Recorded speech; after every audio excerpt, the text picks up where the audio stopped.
Ravi de vous retrouver, chers auditeurs et spectateurs, bienvenue sur la chaîne de Vérité Avenir. En ce jour, je souhaite aborder avec vous la malhonnêteté qui existe au sein des différentes populations. Ce que j'entends par malhonnête, c'est une personne qui fait exprès de tromper un public ou ses interlocuteurs, qui vient attirer sur l'information pour la déformer. Alors je voudrais vous ramener à la base même. Nous, en tant qu'humains, on appartient à différents peuples. On parle des langues et de celles-ci, on a besoin de s'exprimer, de faire communauté, d'être là dans les échanges, dans une sorte de philosophie quelque part, se découvrir soi au travers de l'autre et inversement, prendre du recul. Et avec le temps, l'imprimerie et bien d'autres choses encore, on a eu des dogmes qui se sont imposés, de la transmission de savoir, de la connaissance. Et les médias, ils sont arrivés à un certain moment et ils ont favorisé le choix politique. Tu te dis de droite, de gauche. Mais selon l'utopie, la société que tu désires, celle que tu vas te schématiser, celle-ci te caractérisera immédiatement dans une case, de droite ou de gauche, voire carrément dans les extrêmes. La société telle qu'on la désire, eh bien, c'est du point de vue d'un homme imparfait. Et à ce moment-là, on prend des positions qui pourraient amener au changement, puisqu'en soi, on est dans l'erreur à certains moments. On peut être patriote, mondialiste, ou encore dans des ordres religieux, vouloir peut-être des conquêtes ou une représentation à l'international. Tout ça, que ce soit de la politique, au dogme religieux, et quelque part à l'appartenance à des peuples, on rejoint des communautés d'idées. On forme après des cercles d'influence. Et la visibilité aujourd'hui, elle est agrandie sur ce phénomène. On le voit avec les réseaux sociaux, les bulles comme ça qui peuvent produire des biais cognitifs, puisqu'on va chercher principalement ce qui nous intéresse et ce avec quoi on est en accord. Donc Internet, c'est ce que je disais il y a peut-être 4 ans ou 5 ans, si ce n'est plus, c'est que chacun a sa propre réalité. C'est un peu une forme de persuasion. Je vois la société telle qu'elle et je peux moi-même y tirer les traits, les grossir ou non, faire en sorte de placer un danger, un adversaire. Et petit à petit, j'avais essayé à l'époque de leur expliquer, alors que ce soit Pom-Pom, Alix, bref, on ne va pas les reciter, hein, restons-en aux faits. Quand j'étais sur Internet avec des personnes en contradiction, je disais quelque part percer la bulle, éviter l'enfermement, qui conduit à quoi derrière? Bah, à se radicaliser. C'est-à-dire que dans un premier temps, tu vas vouloir échanger avec l'autre. Et puis, ça va monter d'un cran. C'est comme dans la rue quelque part. Tu entends qu'une phrase ou même un regard mal apprécié, ça y est. Ça se dépêche pour engager de la violence. Eh bien, à la base même, la politique, les dogmes religieux et tout ce qui peut exister aux alentours, c'est fait pour qu'on soit dans l'échange, dans la capacité de, même si l'autre il est en opposition, eh bien on arrive quand même. On essaye de se mettre dans sa peau, de comprendre. On fait en sorte en tout cas d'étudier ce qui nous reproche et de déconstruire argument par argument. Sinon, ça conduit à la radicalité. C'est-à-dire, sur Internet, dans un premier temps, ça échange, puis après, ça donne des rendez-vous pour faire des bagarres, et puis après, plus, ça veut passer le fil de l'épée. C'est pour ça, moi, j'ai caricaturé un peu les traits avec certains en leur disant, je sais très bien que finalement, on arrivera à ça si vraiment on se radicalise et en fait, on n'est plus dans la capacité de s'écouter, d'entrer en discussion. Et l'idée de percer la bulle, c'est de se rendre en dehors de sa zone de confort. Et c'est là que c'est incroyable. Tu vois si les analyses que tu partages, qui sont pas forcément personnelles, hein, ça peut être, comment dirais-je, tu rejoins un groupe politique, une idée d'un politicien ou de d'autres encore. Et c'est là que tu te rends compte que à partir de cet élément, tu peux que mieux t'en sortir. C'est pas comme celui qui reste tiède, il veut jamais se positionner parce que pour l'instant tout se passe bien. Et le jour où il y aura un conflit, bah, il se mettra sous celui qui est le plus fort. Comme on l'a vu pendant les guerres, comme on l'observe lors de conquêtes, comme il y a eu également le même cas dans les périodes où il y avait des traites esclavagistes, qu'elles soient exercées par des Noirs, par des Blancs, par des Arabes, par des Juifs, par des chrétiens ou par des musulmans encore. On pourrait tous les citer. Et il y en a même depuis l'Orient, pareil, ou encore l'Asie. Que celui qui n'a rien fait, quelque part, mais il ne peut pas se tromper. Vous voyez, que cette personne se sente finalement en aucun moment dans des dangers, ben c'est tout à fait normal. Et donc les réseaux sociaux nous ont conduits, vous et moi et bien d'autres encore, soit à faire de la consommation d'opinion, soit à produire du partage, ou encore à créer des diffusions. Et pour ceux qui me suivaient, vous m'avez vu, même avec où il y avait un peu de véhémence et on pouvait frictionner les esprits, eh bien, je suis toujours resté ouvert à la contradiction, malgré des mépris, hein. Par certains, un petit slip, ouais, toi t'es trop jeune, c'est qu'un branleur, il connaît rien de la vie, il n'a pas de diplôme, c'est qu'un sombre crétin, et puis je pourrais en passer comme ça toute une liste d'insultes au possible. Je suis resté ouvert à mon opposé, pour justement à chaque fois percer les bulles, faire en sorte de ne pas me radicaliser, de voir également ce qui peut m'être dit, où est l'erreur, et de participer à un engagement de discussion, à voir pour faire du débat, sur des opinions, des analyses, des réflexions personnelles ou non, ce qui favorise l'introspection, l'autocritique. Savoir prendre du recul et se dire qu'on n'est qu'un simple homme, qu'on est pécheur. Donc la perfection, ça ne nous connaît pas. On essaye d'y aller. On tend vers ça parce qu'on aimerait connaître toutes les vertus et s'éloigner des vices. Et pour autant, il nous arrivera d'échouer, que ce soit par des prises de position, ou encore par des comportements inadmissibles ou inappropriés à certains lieux ou à certains événements.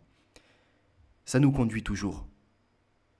Arriver à des moments comme des montagnes russes, au sommet, et puis d'un coup, de tout descendre. Mais pas avec les sensations d'un plaisir. Avec l'idée même qu'il y a des erreurs, qu'il y a des choses à revoir. Un passé ou non d'ailleurs qui peut rattraper. Et une vision de l'avenir, une espérance. Et souvent, bien quand on engage la discussion, les débats sur les opinions, en fait, où on vient à se confronter, où chacun veut y amener des siens, certains diraient faire l'écoute, ce qui a strictement rien à voir, mais chacun veut participer et dire, moi voilà, je suis pour, contre, sur n'importe quel sujet. Souvent, ça part sur des reproches. Une limite qui a été franchie, qui a blessé ou non. Un total désaccord, où ça paraît comme des inepties ou des assertions. Et là, tu te dis, mais mon grand ou ma grande, bah, je t'ai écouté, ça tient pas la route. Tu parles par exemple, je vous l'avais fait avec Alixator, mais je vous ai dit, on n'est pas là pour reciter ces personnes. Sur les chemtrails par exemple, où il est inspiré de Nenki, j'avais ressorti les références. Et il y a bien d'autres choses encore de ce même ordre. Là, on n'est pas sur la dominem pour le moment, on est vraiment sur les opinions, les idées. C'est comme ceux qui se plaignent de la société, je vous avais partagé ça, qui vous disent qu'il ne faut pas travailler parce que c'est de l'esclavagisme, mais qui sont les premiers à utiliser tout ce qui peut leur être mis à disposition, que ce soit l'eau courante, l'électricité, les transports en commun et bien d'autres choses encore, hein. Ce qui se situe dans les rayons, on pourrait refaire direct, mais ce n'est pas le sujet d'aujourd'hui. On en est toujours à ceux qui sont dans la malhonnêteté. Alors, ils vont te dire qu'il y a des limites de franchie, parce que c'est le côté subjectif. C'est eux qui sont impactés à un certain moment. Par exemple, une caricature, ça peut blesser des chrétiens comme des musulmans ou comme d'autres encore religieux. Pour les athées, la barrière n'a pas été franchie. On n'est pas dans l'au-delà. On est encore dans le raisonnable. C'est pour ça que il était dit ma liberté s'arrête c'est là où commence celle des autres. C'est finalement personne ne devrait parler dans ces cas-là, puisque le champ de revendication, de blessure, eh bien, ça s'arrête à chaque instant. Entre l'handicapé, entre celui qui a une couleur de peau ou non, celui, voyez-vous, qui est riche, l'autre qui est pauvre, l'autre qui est gros. Enfin, on peut sortir tous les critères, toutes les caractéristiques possibles. Et ça part des idées, des analyses. Et petit à petit, c'est finalement hors sujet. Ça en devient de l'ad hominem. L'homme n'arrive plus à rester concentré sur ce qu'il voulait au début énoncer, et puis ramener dans une forme de réalité, à la recherche ou non d'une véracité. Là, il arrive à l'ad hominem. C'est-à-dire que c'est plus le message qui l'intéresse, c'est son porteur. Le combat bascule. Violence, menace, comme je vous disais. Et ça va viser ta vie. Et ça, c'est un peu avec les pervers narcissiques et d'autres. Ils vous visent, vous. Pas le comportement que vous aviez, pas les discours, non. Vous directement. Alors, ça va être tu ressembles à ça, pour te rabaisser. Ton état de santé. Non pas pour être un coach et te dire tiens, tu peux t'améliorer, si tu te remets au sport, c'est bon, ou encore l'alimentation avariée. Non, pas invariée, avariée, mais avariée. Eh bien, eux, ils en deviennent par contre avariés. C'est-à-dire que par tout ça, ils se moisissent, ils arrivent à péremption. Ils vont te critiquer sur ta situation financière, sur des erreurs de parcours. Ils vont carrément vouloir refaire ton cursus et te dire, mais tu sais que là, tu étais dans telle localité, tu aurais pu aller dans tel établissement, et tatati et tatata. Hein, et patati et patata, comme on pourrait dire.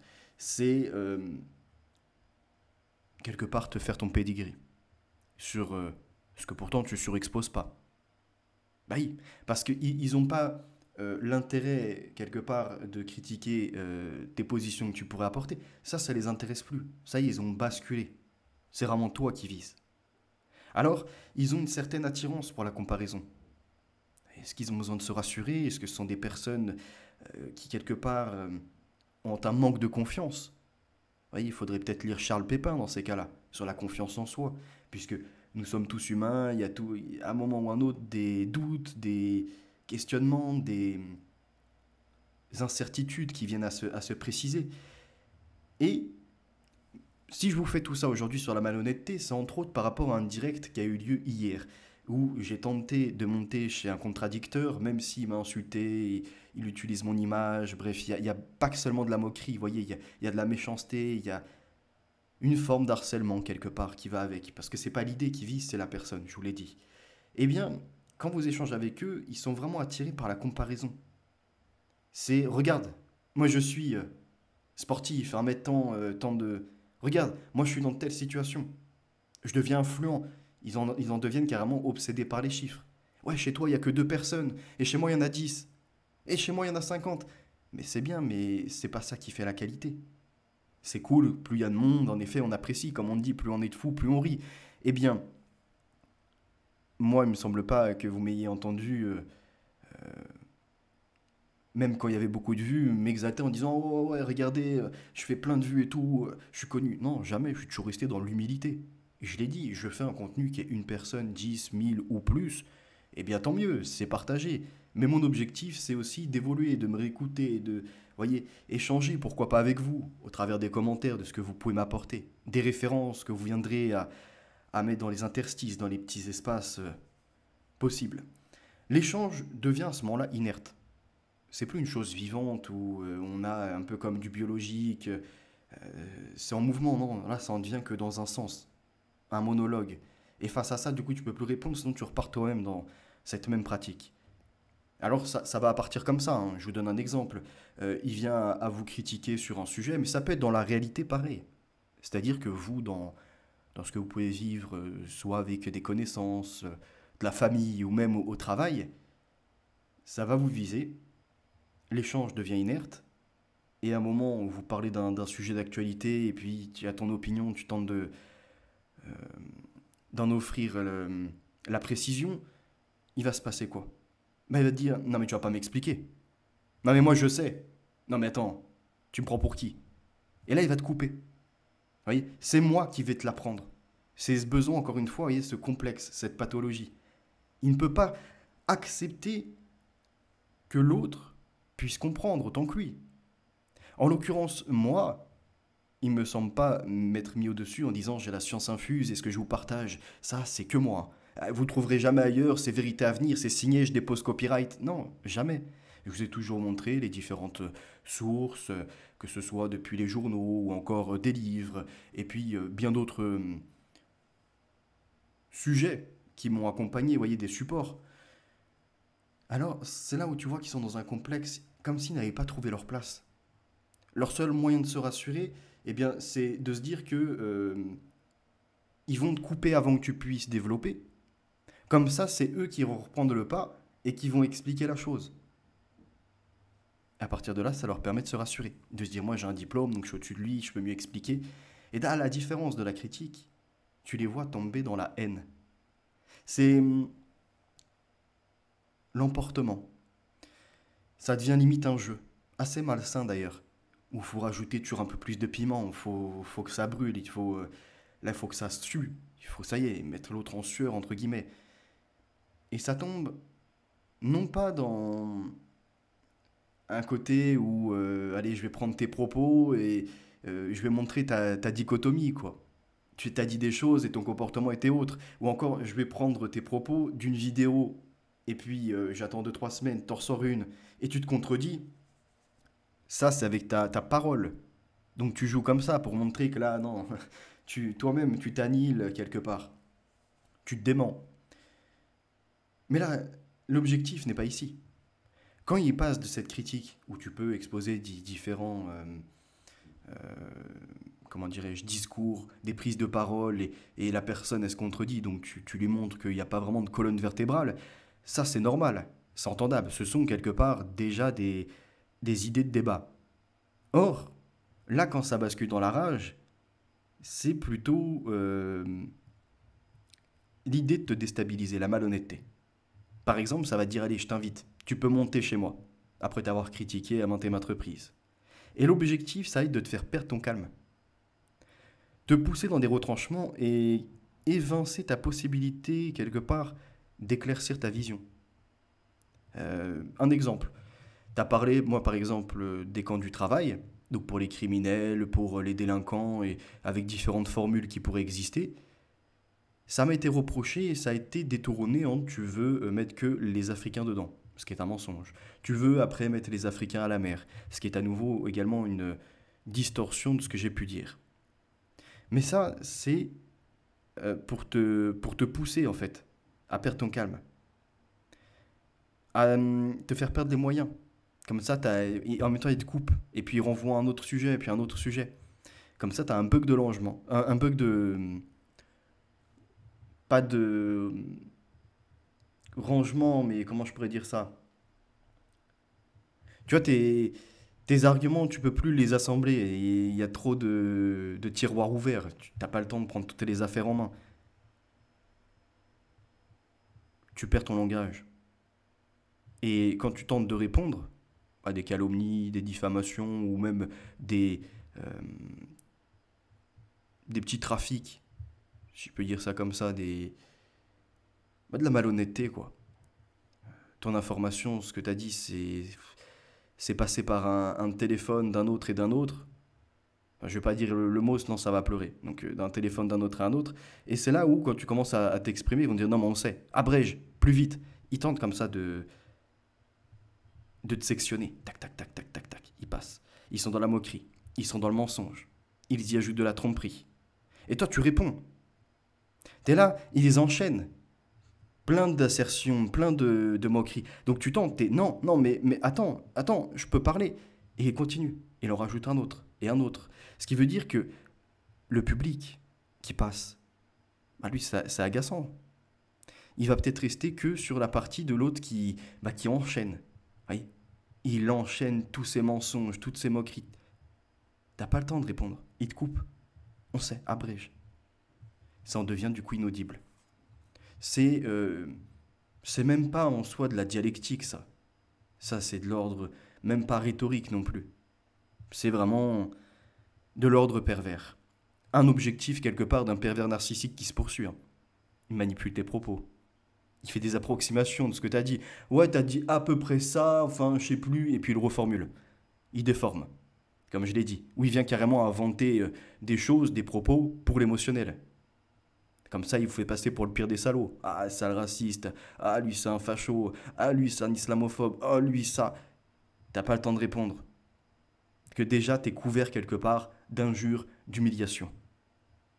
Alors, tu dis rechercher la vérité, par exemple, au travers des livres et de ce genre de choses, donc tu la détiens pas. Mais lui, dans sa bouche, Vous voyez, dans ce qui est ressorti dans son cerveau, et au moment où il va en reparler, et il va revenir sur cette affaire, bah, au lieu de recontextualiser et surtout de même à la rigueur juste faire un rapport copier-coller de ce que tu as dit, hein, quelque part, ça serait donc je recherche la vérité, ça se transforme en je détiens la vérité. Genre c'est moi, c'est mon analyse. C'est par exemple je travaille en banque ou dans une entreprise et ça devient bah en fait il travaille chez un prestataire de cette entreprise ou de cette banque. C'est qu'un petit pion qui harcèle les grands-mères ou ce genre de choses. Alors que pas du tout. Le témoignage était fort différent et en plus il était poignant. Je vous, je vous mettais juste que c'était pas une promotion à dire ah regardez, moi je suis dans le monde de la finance, je pèse. Non, c'était dans le monde de la finance et oui, les crédits, oui, tout le reste, même si en effet après il y a les titrisations en bourse qui sont encore un niveau au-dessus, mais il y a quand même le premier niveau. Ça relève du monde de la finance, le crédit, le prêt bancaire. N'en déplaise.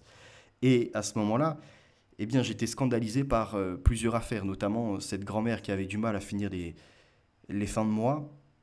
Et derrière, en plus, on lui avait interdit, je crois que c'était l'accès aux associations pour avoir de la bouffe. Il fallait passer par une aide sociale qu'elle-même délivre un document. Bref, c'était tout un montage administratif. Et je rejoignais ce que disait Gustave Le Bon déjà à l'époque, c'est que quand on confie ça au socialisme, ça en devient un dogme et il y a trop d'agents et d'argent de dépensés et d'agents donc mobilisés pour ce qui n'en nécessiterait pas normalement.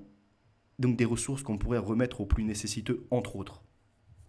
Il y a eu quoi? Il y a eu le côté de remettre des frontières. J'en ai parlé. Bah, dans la bouche de ces gens-là, ça deviendra à il veut plus personne. C'est un raciste, il a jamais compris l'histoire d'ailleurs du monde avec le nomadisme, avec les déplacements, les groupes humains. Mais toi, tu as jamais dit ça. Tu as dit il faut mettre des limites. Il faut faire en sorte que ceux qui viennent, c'est là pour s'assimiler. Alors maîtriser un peu la langue, essayer de découvrir l'histoire, faire en sorte que quelque part ils ne soient pas différenciés des autochtones. Et puis derrière c'est pareil, c'est pouvoir maintenir on va dire un certain parc immobilier pour que tout le monde vienne et que ce ne soit pas dans la rue avec des tentes ou des prix surélevés. Il y a en fait un développement mais qui est réduit en une phrase. Parce que ces gens justement ils aiment bien te dire abrège, fais vite. Ils veulent la consommation instantanée. C'est ça, les réseaux sociaux, ils ont à peu près allez, 30 secondes d'attention. Il y a Bruno qui dirait 9 secondes d'attention, tel le poisson rouge qui a 8 secondes, je crois, mais je pense qu'on peut pousser l'attention humaine un peu plus loin tout de même. Mais ils ont besoin que ce soit trop rapide. Et donc finalement, tout devient dans l'excès. C'est pareil, hein, je vous parlais du camp du travail, ça en devient jetez-la à la mer. J'ai jamais dit ça, mais voilà, c'est la folie qui prend part. Et pour établir la vérité, c'est quasiment impossible. Parce que du coup, tu veux reprendre les diffamations et toutes les méchancetés quelque part qui sont partagées, vous voyez, ces mensonges. Tu tentes d'argumenter, puis t'es interrompu. Pour dire, ouais, c'est sans intérêt. Ouais, en fait, non, mais on s'en fout de ta vie. Mais je comprends pas, il y a même pas 30 secondes, t'en parlais. Pendant 4 5 directs, t'as fait que ça. C'est le côté du pervers narcissique. Vous voyez, il vous lâche pas et au moment où vous avez du répondant, ouais, non, mais on s'en fout, c'est pas le sujet, on passe à autre chose. Parce qu'il sait que il est dans l'erreur. C'est le tout qui est inséré dans un millefeuille argumentatif. Enfin, non, pas argumentatif, excusez-moi, ça, y en a pas. D'un millefeuille plutôt de malhonnêteté. Il est venu tout tronqué, il est dans quelque part sa logorée. Vous le voyez, hein, il veut plus s'arrêter. Alors, qu'il y ait des fois des flux de paroles dans des échanges, quand vous êtes en débat, c'est tout à fait normal. Vous êtes sur le moment même, l'esprit, ça y est, s'active, les synapses sont présents, vous voyez, ils sont là, ils sont en train de s'envoyer les signaux. Donc tu as envie d'interagir, c'est normal. Après, il faut savoir prendre le recul. Moi, pendant des années, j'ai eu ce défaut. Je montais, ah, tiens, ça m'intéresse. Oh, bah sur le moment, j'ai une idée, j'espère que je vais pas la perdre. Et malheureusement, tu interromps, ou ce genre de choses. Après, quand on te rappelle, on me dit, attends, j'ai pas fini. Ah, ok, excuse. T'as voulu être complémentaire, malheureusement, t'as coupé. Donc, c'était pas correct. C'était quelque part un peu comme si t'étais devenu adversaire. Et bien là, hier, par exemple, dans l'échange que j'ai eu, c'était ça. Un flux de paroles. C'était viens, tu vas pouvoir t'expliquer, et au moment où tu tentes, non, non, hop, hop, hop, ça revient par-dessus, ça continue à parler. Et ça pense, et c'est là où j'ai trouvé ça étrange, devrais-je dire bizarre, c'est que c'est quelqu'un qui parle souvent de dialectique, la raison, la construction, le côté de la logique, tu viens donc exposer des faits, tu la mets à la vue de tous, ou bien tu carrément crées un exposé encore, autre chose, tu as organisé. Et il en est devenu un petit rhéteur. C'était logoré, c'était millefeuille, comme je vous ai dit, c'était distorsion des faits, bien d'autres choses, dans un objectif, visé à rabaisser. C'était plus le combat des idées, c'était visé à rabaisser. Ce que je veux dire par là, c'est réduire l'autre à moins que rien. C'est, par exemple, avec Loup Divergence, c'était t'es trop jeune, ouais, t'es qu'un petit slip, ouais, t'as un roquet, si et ça. Oui, c'est réduire l'autre à moins que rien, sans compétence. T'es pas dans la bonne situation financière, parle pas avec moi, on n'est pas de la même caste. Oui, c'est ce genre de critique de d'autres qui seraient bourgeois. C'est le côté de ah, mais toi, t'es trop gros, parce que celui-ci voudrait que tu sois dans une certaine proportion. Alors, c'est pas lui qui vit dans ton corps, et encore une fois, en plus, on parle même pas de mesures. Bah, vous m'avez déjà vu face caméra, je suis pas non plus quelqu'un qui est en obésité morbide ou ce genre de choses.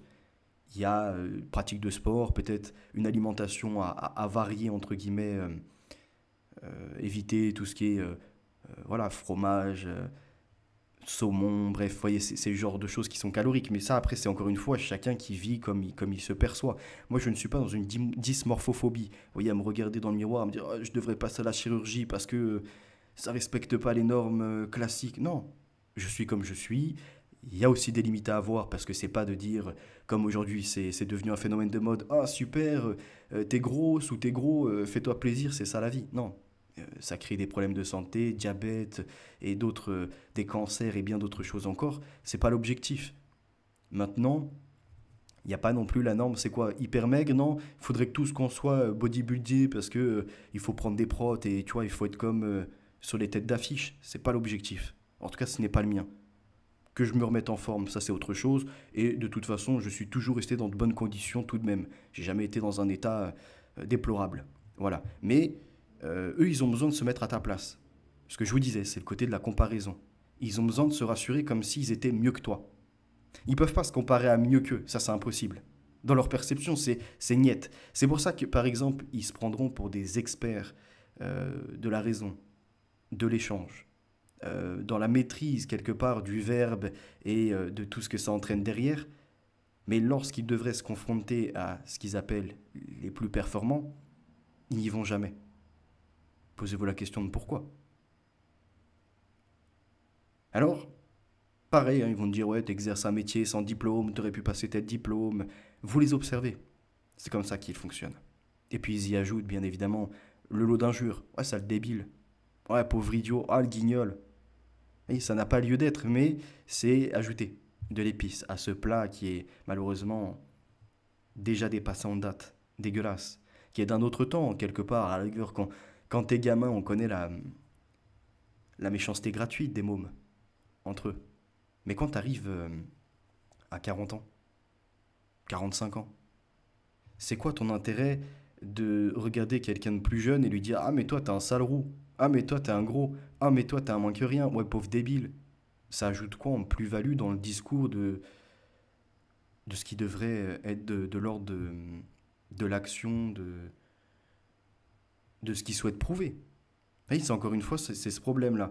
Et c'est pas une critique avec un problème et entre guillemets on y met une solution. Donc là, par exemple, sur un sujet, une opinion, la critique, c'est il y a un problème dans ce que tu as dit parce que c'est faux, ou parce que je suis pas d'accord, ou parce que c'est blessant, ou il y a tout un tas de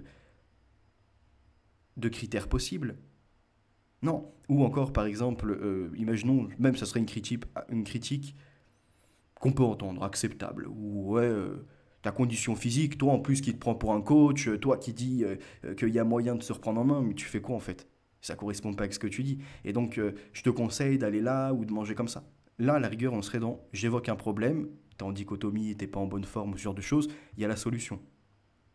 C'est comme ça que ça fonctionne une critique. Mais eux, ils préfèrent à la place vous condamner à l'échec. C'est pour ça, je vous dis, ils tentent de se persuader d'une supériorité. Ils ont oublié que les hommes, nous sommes égaux. Il n'y en a pas des supérieurs et des inférieurs. Il y a des groupes humains avec des civilisations qui sont plus évoluées que d'autres, qui ont des cultures, des mœurs et bien des schémas différents.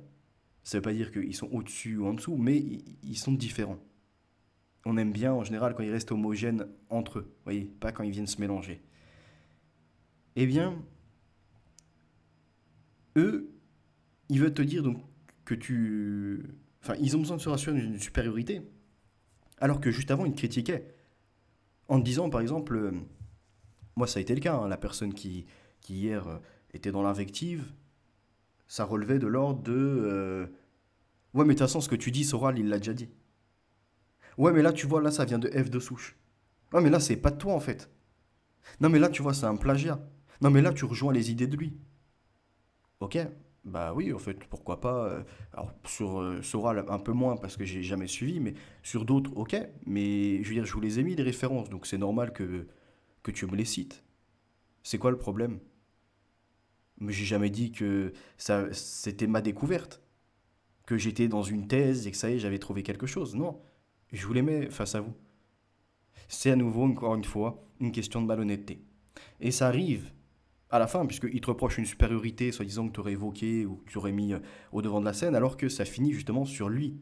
Ouais, moi je suis tant, moi je suis meilleur, moi j'ai un diplôme, moi ci, moi ça, moi je travaille dans le monde de la finance, ça fait 10 ans. Ouais, ils se donnent trop d'importance pour ce qu'ils sont. Ils ont besoin. Ils ont personne peut-être dans la vie, le cercle social est coupé. C'est compliqué d'être avec, avec l'échange, avec ces gens comme ça, là, de les accompagner. Alors ça va aller après dans l'accusation, la diffamation. Par exemple, on a évoqué les violences et les crimes de la part des étrangers.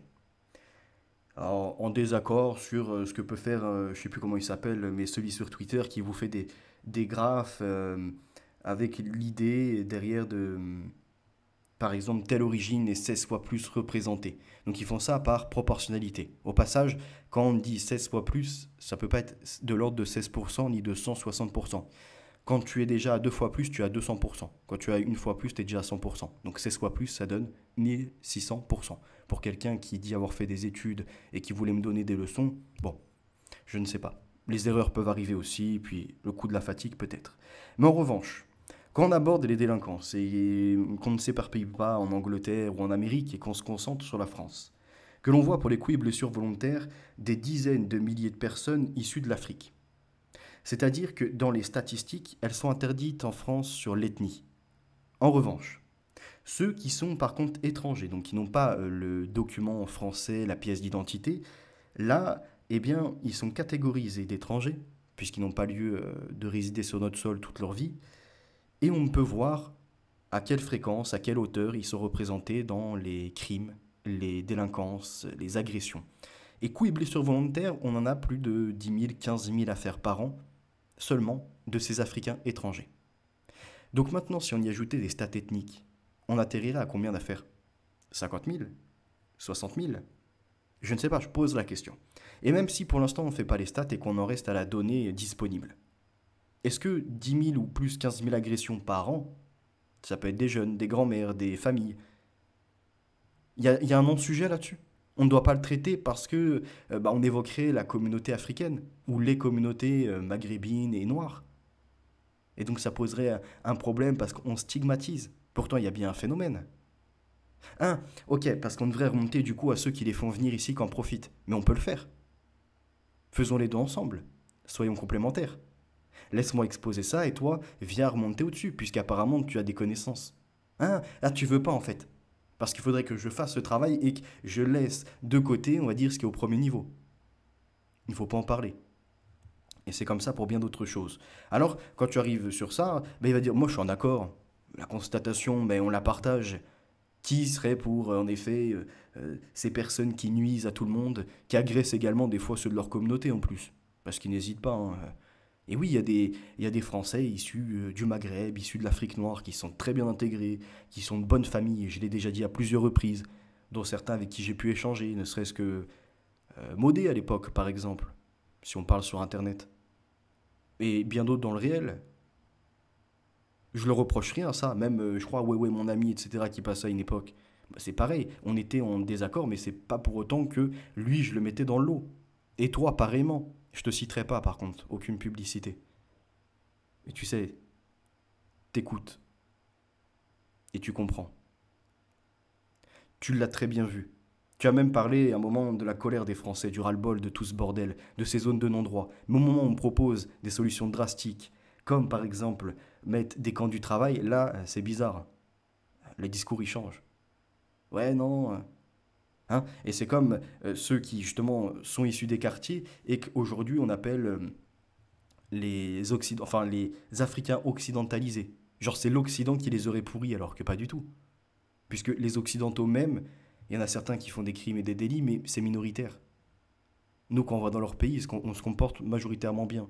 Il arrive qu'il y ait les pouilleux 68 arts, eux, interdits d'interdire, mais ça, ces gens-là sont à condamner et on sera avec vous s'il faut les enfermer ou pire que ça. Ça sera tout pour moi. Hein. Donc, c'est le côté de ça n'est pas toi, banalité, ça sera tout pour moi. Je n'interviendrai plus par contre sur cette chaîne, je l'ai fait à deux ou trois reprises, je lui ai donné bien trop d'importance, et d'ailleurs au moment où il m'a dit mais je t'ai toujours mis à l'amende, ça fait un an, je lui ai dit donne-moi des exemples, on échange en direct sur ça, on en parle. Alors vas-y, cite-moi en. Alors donc il arrive, il cite quelque chose, par exemple sur les stats des Allemands, donc j'avais pas partagé cette donnée, mais il est resté bloqué dessus. Bon, du coup je l'ai ramené à la France, bon, ouais j'en ai parlé, mais oui très bien. Autre sujet, du coup, c'est quoi que tu avais exposé ou j'avais faux? Bah, tu sais, quand on a échangé Isaac, Ismaël, bah oui, mais t'as ton point de vue, j'ai le mien, et jusqu'à preuve du contraire, je me suis pas trompé. Ok? Donc, il y a quoi d'autre après? Ah, je sais pas, j'attends. Et c'est là où ça a bugué. Donc, il est revenu à l'Odominem. Alors, pour conclure, comme je vous ai partagé tout à l'heure, il est dit, hein, de Paulo Coelho, entre autres, ne perds pas ton temps avec des explications. Les gens entendent ce qu'ils veulent entendre. J'espère qu'aujourd'hui l'écoute aura été bonne pour vous et n'hésitez pas à y apporter une réaction ou non. A très bientôt, la vérité est notre avenir. Bye.